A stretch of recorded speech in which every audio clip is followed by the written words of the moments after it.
The Battle Royale segment of Battlefield 5 is something that's causing a lot of intrigue in the community at the moment. Last night we got some answers to the questions that have been burning since DICE actually announced the mode at EA Play in June. We really haven't had too much information about Battle Royale so far. In a blog post that went up on the Battlefield website, we've learned a lot more about plans for the mode, including how it's going to fit within Battlefield 5, and we've got some gameplay details as well.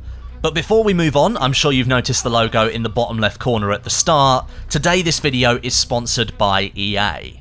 After playing the Battlefield 5 open beta all week, getting my eye in with the new gunplay, tomorrow I'm going to be taking part in the Battlefield 5 beta squads event. We've got 64 players ready to go, some Battlefield community members that you guys know, and some outsiders as well. We're all going to be battling it out on the Rotterdam map, live streamed for you guys to watch. Now, I'll be streaming my perspective here on my channel tomorrow with the rest of my squad. I'm squadded up with Jack Frags, Stoddy, and Jade Sura. I'm going to go live at about 9:30 AM Pacific time, that's 6:30 PM Central European Standard Time, and the final round is going to be live streamed on the Battlefield Twitch and Mixer channels at 11 AM Pacific, that's 8 AM Central European. If you want more information, head down into the description, there's links there to tune into the stream, and for you guys to join the Battlefield 5 open beta, but tune in for a really good stream tomorrow. But let's get ourselves back to Battle Royale. We're going to work through the details that were released as part of the blog post late last night. There is plenty to discuss, and I'm going to give my opinion on some of these things later on in the video as well, but let's just work our way through first of all. So perhaps the most important thing in the entire blog post, it's now been confirmed that the team at Criterion Games in Guildford in the UK, they are the team that's going to be leading the development of Firestorm. Firestorm is the name for this Battle Royale mode in Battlefield 5. Personally, I don't think Firestorm is a great name. I agree with lots of other people. Battlefield Royale would have been the best name ever, but there we are. Criterion are going to be working in conjunction with DICE on the project, but the majority of the work, as I understand it, will be done by Criterion here. And it's worth noting Criterion were the team that worked on the Starfighter Assault game mode for Star Wars Battlefront 2. That segment of the game was generally quite well received, and the flight controls were really smooth, the progressive gameplay style that presented each battle as a story, which people seem to really like. Criterion also worked on lots of racing games in the past like Need for Speed and Burnout, and they recently remastered one of their older titles, Burnout Paradise, which was extremely well received by gaming press and players as well, so safe to say they know what they're doing. It's also stated in the blog that team play, powerful vehicles and destruction will be key features of the game mode, which means it's probably going to be sharing a lot with the standard multiplayer experience rather than being a distinctly separate offering from Battlefield 5. Now, when it comes to the vehicles, the blog reiterates that tanks will be part of the game mode, specifically mentioning the Panzer tank, and it goes on to state that there will be this risk-reward when it comes to getting these heavy vehicles, so perhaps these vehicles are going to be placed in locations that kind of invite action, so to speak, and then whichever squad is victorious can sort of roll away with the heavy armour. At the moment, we don't have too many more details about it. The blog also confirms that the game mode will support 64 players in 16 squads of 4, or should I say up to 4 players, with no mention of duos or solos being on offer at the moment. That's something I'll get onto later in the video. It's also been stated there will be objectives within the game mode itself, and I quote here, they will grant better and rare gear. This confirms the presence of gear on the map as well. Something I saw a few players worrying about is that you'd spawn in as set classes. Looks like that is out of the window, and it does say later on in the blog post that you're going to be spawning in with absolutely nothing, and you will need to pick things up as you go along, just as you do in most other Battle Royale games.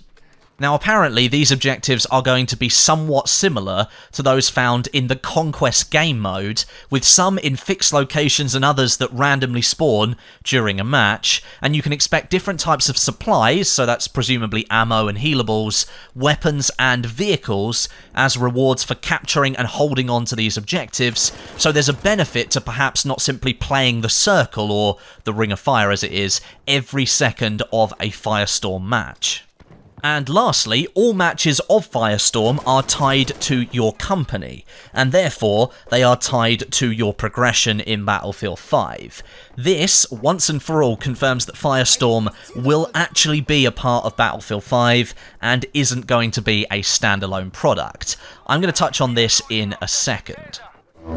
So that's the detail that we've got at the moment, and now I want to focus in on a few of those points, because even at this early stage, and we have to remember here, we've only seen about 15 seconds of cinematic gameplay at the end of that Gamescom trailer, I do still have some opinions that I want to express, and they're both positive and critical ones, and they cover quite a few different points. First of all, let's talk about the type of play. At the moment, only squad play is mentioned. There's zero mention of Firestorm supporting solo or duo play, and I think that will be a massive issue for a lot of potential players of this game mode. At the moment, we don't know if anyone's going to want to play this game mode because it hasn't been released yet. There are plenty, I mean, just millions of gamers out there that like to play games on their own, or perhaps they play on their own because their gaming time doesn't match with others. Also, the thrill of being the last person alive in the server, absolutely no help from all other players, that is a really big thrill, and no doubt it is a massive driver towards why Battle Royale games are so popular at the moment. If solo and duo play aren't implemented for the launch of this Firestorm mode, then I think that's going to push a lot of players away, back to other Battle Royale titles which do support it. If you don't want to squad up with random players, it appears that right now there is not a way for you to play a match of Firestorm on your own without being at a significant disadvantage. If you can queue solo in a squads game, that appears to be the only way that you can play on your own. I think that's a big mistake, and at least I think solos needs to be in at the launch of Firestorm. Secondly, tying Firestorm into Battlefield 5, I think that's a big mistake. This means that anyone wishing to play Firestorm needs to cough up $60 or the equivalent in their area for access to the entire Battlefield 5 experience, even if they're only interested in the Battle Royale portion.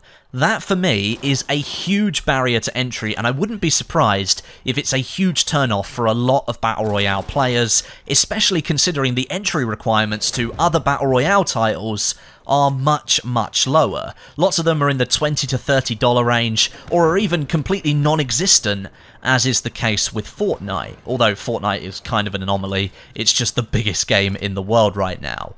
Not only that, but if I were in charge of strategy here, and if I had full control, I'd be using a free Battle Royale mode that anyone could play. So you download Battlefield 5 Firestorm and you just get to play that for free.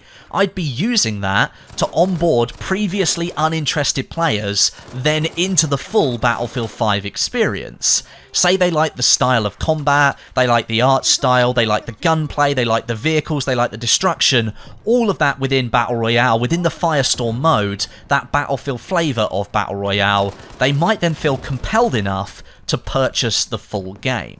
That expands the player base and potentially increases the number of people playing Battlefield 5 at any one time. That's a win for EA because they're selling more copies, but they're also enticing people in with a free-to-play version of their game. It's just a very small segment of it, and it's a win for the community because that translates into more people playing the game with and playing the game against. More people in the servers at all times. I also think that bundling Firestorm into Battlefield 5 really limits the scope of what Battle Royale could have been for a Battlefield game, especially when you think about all the different eras and wars that the game mode could go to if it was a standalone product. But I think there is a very high likelihood that some high-ups at EA that have got their business heads on are saying that Battle Royale has to be included in Battlefield 5 because it will help sell more copies the moment the game launches. More copies sold at $60 each equals more profit. So I can totally see the business side of this decision, even if I think it's a bad one. If I was in control, I'd make it standalone, free to play, support it with cosmetic microtransactions for weapons, vehicles and your soldier, and then let the game sort of take its own path. Like I said, multiple wars, different eras, loads of cosmetics being sold, job done. Alas, it's not to be. Something positive now, I have already mentioned that Criterion Games are the team making this Royale mode, which is awesome considering their track record at the moment, but what's even more awesome is that the weight of developing another, admittedly pretty massive chunk of Battlefield 5 has been lifted off of DICE's shoulders. DICE is in control of War Stories, which is coming at launch as well as post-launch. The Last Tiger story is the post-launch one. We've got Combined Arms, that's the co-op segment, that's also coming post-launch, and the entire standard multiplayer as well. Even under normal circumstances, that's a lot to deal with. But their focus now isn't going to be lost on a Battle Royale game mode, and instead should be focused on the live service, Tides of War, and most of what's going to be going into the multiplayer support. It doesn't seem like they're going to be distracted by Battle Royale, which was a big concern when the mode was announced for the game. That's a good thing for gamers, it's a good thing for DICE, and it's a good thing for Criterion. The objectives and vehicles do concern me a little bit at the moment, but because they're sort of unknown variables, there's still not a huge amount of detail about them out there, and to be honest, I think we're all very concerned about how Criterion is going to have to try and balance these heavy, armoured vehicles in a game mode that inherently has a big focus on infantry gameplay. Objectives sound like they could be a good way to bleed that Battlefield feeling into Firestorm. Without really seeing the implementation of them though, my mind instantly jumps to these sort of cookie-cutter scenarios where small villages are just sort of there on the map for no other reason other for them to turn into a flag capture point halfway through a round. Without more information, it's really difficult to say what Criterion is really planning at the moment, so I'll just remain cautious. But all in all, this does make me excited for Battlefield 5 Firestorm. It's going to be a brand new Battlefield experience, but one that takes an extremely popular and entertaining game mode right now and slots it into the Frostbite engine with destruction, great gunplay, vehicles, a massive map, and this time the potential to really add something to the overall Battlefield experience. I can't wait to see it for the first time. Let me know what you think down below in the comments. No doubt you've got your own different opinion to mine. Make sure you subscribe to the channel with notifications switched on so you don't miss any of my future Battlefield 5 videos, and thank you very much for watching today. But until next time, my name is Westie, and I'll catch you guys in the next video.